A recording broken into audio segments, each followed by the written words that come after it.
McKnight.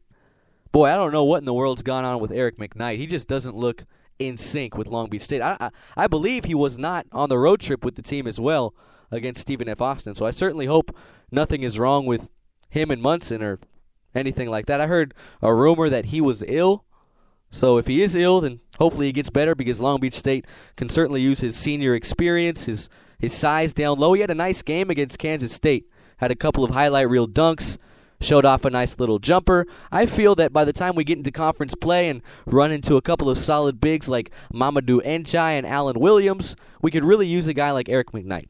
But, I mean, that was my starting five. That's what I thought Munson would put out game one at BYU. But instead he comes out with Caffey, no Lamb because of the suspension, Jones, LaSalle, Samuels, and Williams. And right now, the last 3-4 games or so, it's been the freshman Yusuf, who's been very impressive, surprisingly enough.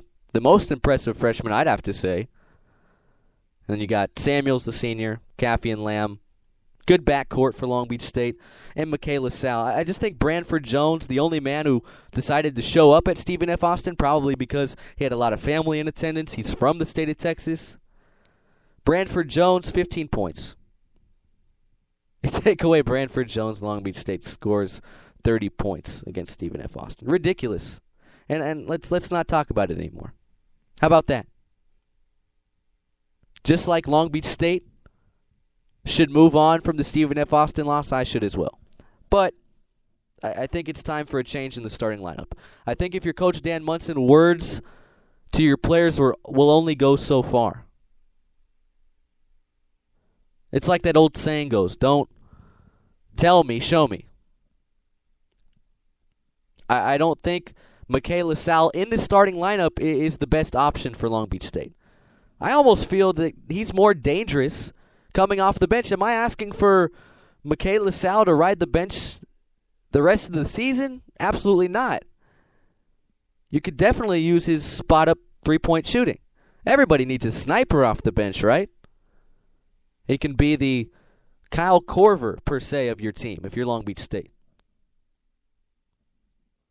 But he doesn't have any business starting, especially in the next 5 games against the talent we'll see out of SDSU, Texas, St. John, Syracuse, and Louisville. I think you got to put Branford Jones or Hammonds in there. Hammonds is a junkyard dog. Hammonds is so fun to watch because he gives 1,000%, even in the loss.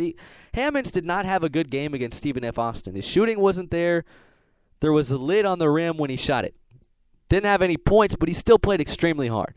Still took a couple of charges, still dove for loose balls. It was tough not seeing him out there when he was suspended for 5-6 games or so. He's the reason Long Beach State was able to pull away against Nevada in the 68-57 win. He's a big reason why Long Beach State even got out of the first round of last year's Big West Conference tournament game against Cal State Fullerton. And he helped out with a lot of other wins in the Big West last season for Long Beach State. I'm happy that Munson didn't decide to redshirt the kid, because he did come halfway through the semester, or rather halfway through the season last year at the end of the first semester, having never played a collegiate game, and he was very impressive, especially in Big West play. So hopefully whatever issue Munson and Hammonds had is solved now. I want to see that man on the floor really as much as Mike Caffey and Tyler Lamb and David Samuels.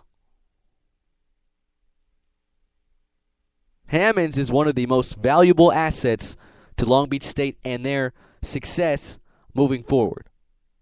Without Travis Hammonds, they're not as good.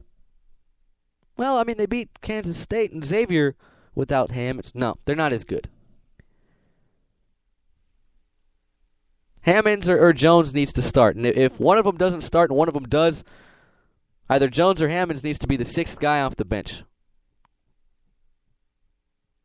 David Samuels, I mean, you have to start him. McKnight hasn't been what you want him to be, and Yusuf always seems to be in foul trouble. So you're kind of stuck starting David Samuels. And luckily, next year for Long Beach State, you got Gabe Levin, who can play down low for you, transferred from Marquette. And you got LaRon Williams along with Mason Riggins, two other 6'10 post players that will certainly help fill the void for David Samuels, to say the least. Nothing against David. He had a fairly solid game. 11-9 against the Lumberjacks of SFA. But, I mean, he turned over the ball 7 times. I can see a point guard or a shooting guard, a 1 or a 2, someone who handles the basketball a lot, draws a double. I can understand if you turn over the ball 7 times as a guard every once in a while, but as a forward,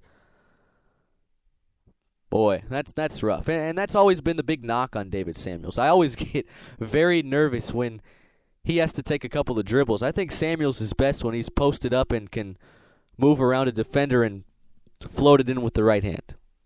That's when Samuels is at his best offensively. But when you're getting Samuels involved from beyond the arc, not just shooting, but when you're getting Samuels involved dribbling the basketball and trying to find the open man, that's nothing but bad news. That's what I've learned over the last year and a half. You got to start Samuels. He's not a bad player. He gets boards. He works hard, but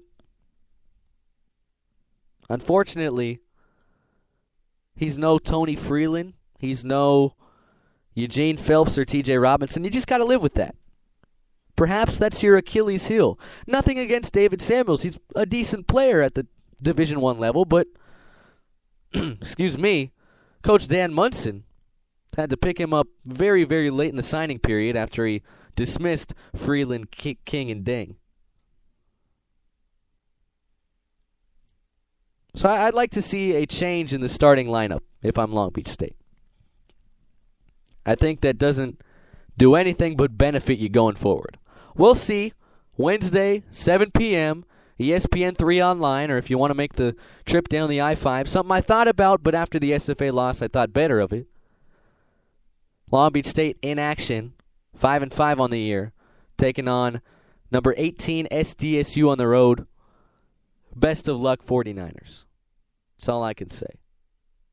After the SDSU game, 10 days later, Long Beach State travels to Texas. Of course, the usual 10-day, week-long break that you see Long Beach State have is for finals, and that's the case this year. That's why you have 10 days off in between SDSU and Texas. There'd be nothing sweeter than a win over SDSU heading into a 10-day break. Because that's tough. If you lose at SDSU in an undesirable fashion per se, if you don't compete in that game, not only does the SFA loss sit with you for 10 more days, but so does the SDSU loss and the fact that you're now under 500 on the season. Do I expect Long Beach to beat SDSU? No. So I'm expecting those next 10 days to be tough. And it doesn't get any easier 10 days later because Texas is a top 10 team. And they took Kentucky to the brink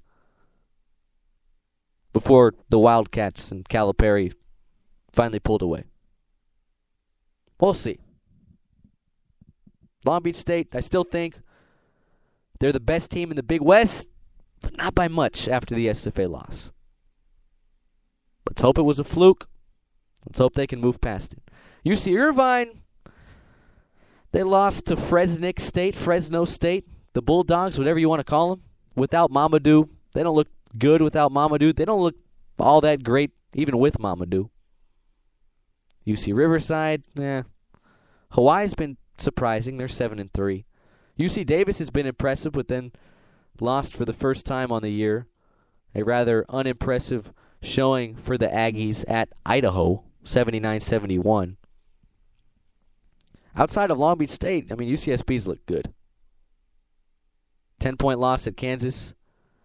Overtime loss against Florida Gulf Coast, and then a loss to Colorado State, who's now just outside of the top 25 looking in. They play at SMU tonight. That'll be a good measuring stick to see exactly where UCSB stands this year. Cal Poly, last year was a fluke. Fullerton's no good. Northridge looks terrible. And that's the Big West.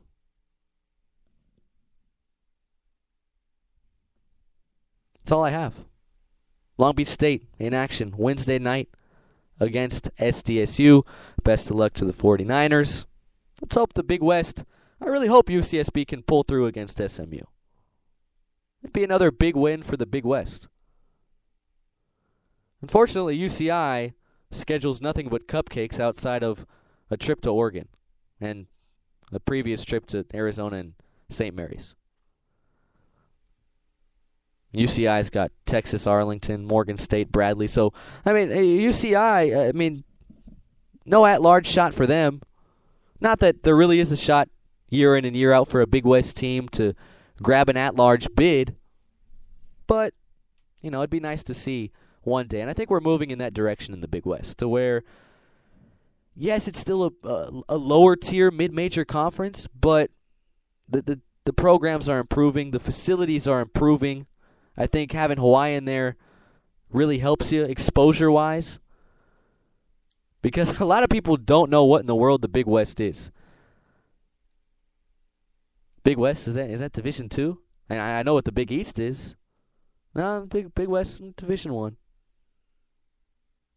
It's Division I. I think Hawaii helps. I think the scheduling of Long Beach State, UCSB helps. Cal Poly winning a game, the play-in game last year, it helped. So this is a conference that's moving in the right direction, but still has a long way to go before we can start talking about more than one bid. Hopefully Long Beach State can make some noise nationally in one of these next 5 games and pull off a big W. That's all I have for you tonight on the Long Beach State Men's Basketball Show. I'd like to thank everybody at the National Sports Radio Station on Spreaker.com for making this happen, and we'll talk to you soon. Best of luck to the 49ers on the road at Viejas Wednesday, December the 10th, 7 p.m. Beat the Aztecs and go Beach. We'll see you next time.